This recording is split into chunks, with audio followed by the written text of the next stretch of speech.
All right, I'm back with part two to my CSA Survivor Warriors. Like I was saying, after I got to know that this nightmare had been, an actual repressed memory, because as a child, you don't know what to think of what just happened to you. So you shove it way, way, way, way down some way so you can keep going. It's an adaptive strategy.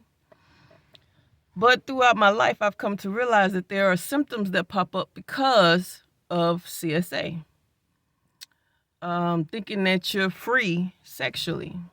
When you're a CSA survivor, you feel like you don't really have a choice. Like that's the most valuable thing. So that's the thing that you give out first. And that's not the case. It's literally just a symptom of your trauma. Keep your legs closed and you've healed a part of that trauma.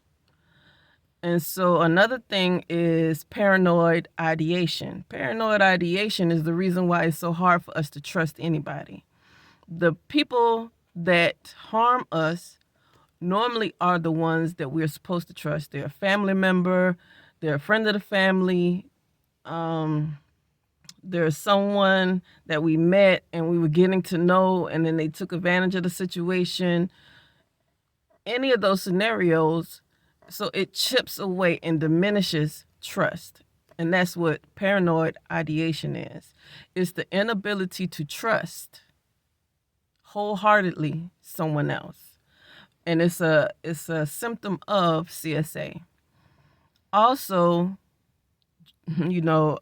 substance abuse, alcohol abuse, um, anger. Mine was anger. Ooh. So anyway, if you like to fight, you know, especially men, or you just feel like you don't care about what happens, like you don't care about dying, you don't care about what might happen later. It's a possibility that you went through something as a child that you're fighting to protect yourself against as an adult, but you don't remember that because you're an adult. You understand? So I have a really huge testimony. Like, I'm a multiple CSA survivor. You understand what I'm saying? It happened multiple times, multiple people. And so my testimony is deep, it's long, and I have a lot of research and information that I'm putting into this book so that other people who have even experienced just a little bit of what I went through know that not only are you not alone, but a lot of things that you're doing to yourself are just symptoms.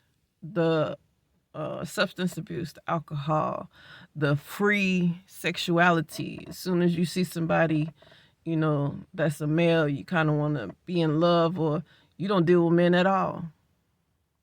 You understand what I'm saying? Like, you don't even want to deal with a man at all because it was just that traumatic, So now you have a different lifestyle, but there's something in you that's like, this isn't right.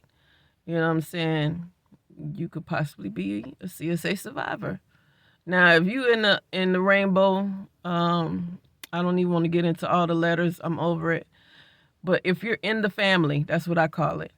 If you're in the family, the rainbow family, and every time you're with your partner, you like, this can't be my life. You know what I'm saying? Like, you don't say it out loud. You never discussed it with your partner, but in the back of your mind, you like, this ain't for me. It's possible that you have CSA. And the reason why I say that is because a lot of times as a child, you don't know how to process these emotions. You don't know how to deal with these things. You know what happened.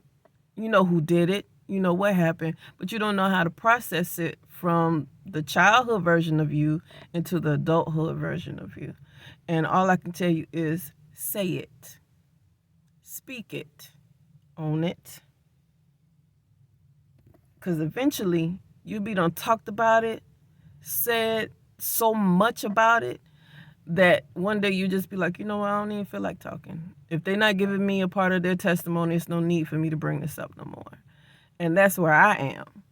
I'm at the point to where I've recognized all the symptoms. Depression is very common in CSA. It's very common. Borderline personality disorders can be traced back to CSA.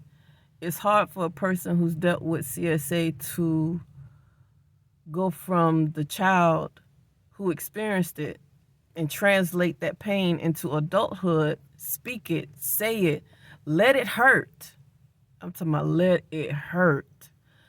When people trigger you, be triggered, hurt, go through your emotions, do all of that, because all of that will heal it to a certain degree. I mean, you always gonna remember it, ain't gonna go away, you know what I'm saying? You always gonna know, but being able to function properly.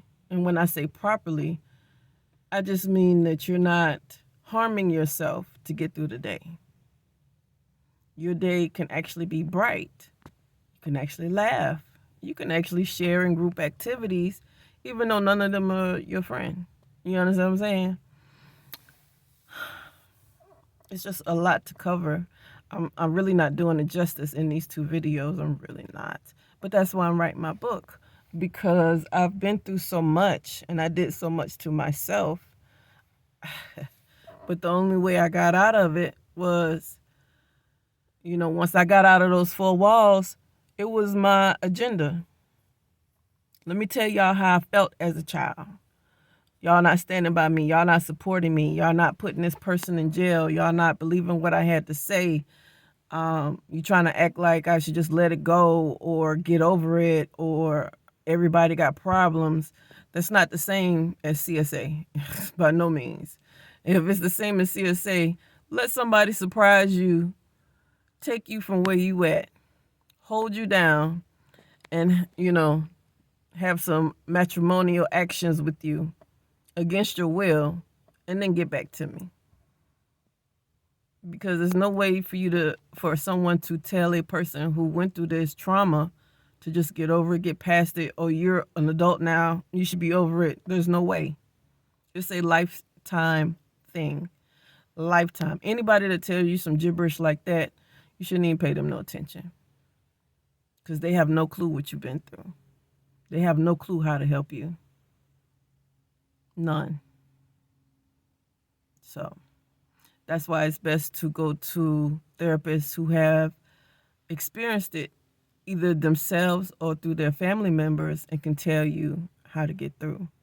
But the main thing is, talk about it. Feel every doggone emotion. Why y'all be trying to hide emotions and put them to the side and put them back down and put them in the closet and leave them alone? Feel them doggone emotions and talk. All right, y'all.